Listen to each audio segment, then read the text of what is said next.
Hi friends, welcome to Harsha గారి వంటగది. ఈరోజు ఇంట్లోనే గోధుమ అంబలి ఎలా చేయాలో చూడండి. 10 బాదం పప్పులు, 2 ఇలాచీలు, ఒక 5-6 జీడిపప్పులు, 2 స్పూన్ల గోధుమ పిండి. చాలా సింపుల్గా అయిపోతుంది 10 మినిట్స్లో. ఎప్పుడు చపాతీ కాకుండా ఇట్లా ఒకసారి పిండితో ట్రై చేయండి. పిల్లలకైనా పెద్దలకైనా ఫీవర్ వస్తుంది కదా, అప్పుడు చపాతీ కాకుండా ఇట్లా ఒక 10 మినిట్స్లో అయిపోతుంది. ఇలా చేసుకొని తాగితే ఇప్పుడు చల్లగా ఉంటుంది కదా వెదరు, మంచిగా టేస్టీగా ఉంటుంది. హెల్తీ ఫుడ్ ఇది. పిల్లలైతే ఈజీగా తాగేస్తారు. తక్కువ టైంలో అయిపోతుంది, ఒక 10 మినిట్స్లో అయిపోతుంది. చూడండి నేను ఎలా చేస్తున్నాను. ముందుగా స్టవ్ మీద గిన్నె పెట్టి 2 స్పూన్ల నెయ్యి వేయాలి.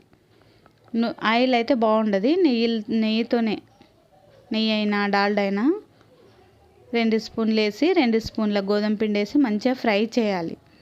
ఫ్రై చేస్తే మొత్తం కలర్ మొత్తం చేంజ్ అవుతుంది. పచ్చి పచ్చిగా ఉంటుంది కదా, మంచిగా నెయ్యిలో ఫ్రై చేయాలి. పచ్చి వాసన మొత్తం పోవాలి, మంచిగా కలర్ రావాలి. అదొకటి చూసుకొని చేయాలి. ఆ తర్వాత ఒక 10-15 బాదం పలుకులు ఉంటాయి కదా, మీ ఇష్టం. 10 అంటే 10 వేసుకోవచ్చు, 15 అంటే 15 వేసేసుకొని మిక్సీలో గ్రైండర్ చేసి పౌడర్ చేయాలి. ఆ పౌడర్ ఇందులో వేసేసి మంచిగా మొత్తం మిక్సడ్ చేసేసి ఫ్రై చేయాలి. చూడండి ఎలా చేస్తున్నా, కలర్ మొత్తం చేంజ్ అయింది. ఫ్రై అయిన తర్వాత, కలర్ చేంజ్ అయిన తర్వాత వాటర్ వేయాలి. చూడండి కలర్ ఎంత చేంజ్ అయింది. దీంట్లో ఏముందంటే బాదం పలుకుల పౌడరు ప్లస్ ఇంకేముందంటే గోధుమ పిండి 2 స్పూన్లు. పిల్లలకు హెల్త్ బాగాలేనప్పుడు ఇలా చేసిస్తే ఈజీగా తాగుతారు వాళ్ళు.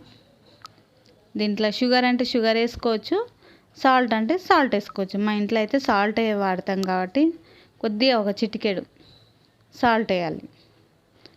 కాదు సాల్ట్ తాగమంటే షుగర్ వేయాలి. 1 స్పూన్ వేస్తే అయిపోతుంది. ఎక్కువ చేయొద్దు ఇది. ఇట్లా మొత్తం థిక్గా రావాలి. ఇట్లా పట్టుకుంటే ఇట్లా చూడండి ఎలా చేస్తానో అలా రావాలి. మంచిగా కలర్ చేంజ్ అయిన తర్వాత ఒక కప్పులో వేసుకోవాలి. ఇది చల్లది తాగద్దు, వేడి తాగాలి. దీంట్లో డ్రై ఫ్రూట్ ఉంది కదా, వేడిది మంచిగా టేస్ట్గా వస్తుంది. చూడండి ఇంట్లోనే గోధుమ పిండితో అంబలి 10 మినిట్స్లో రెడీ అయిపోతుంది.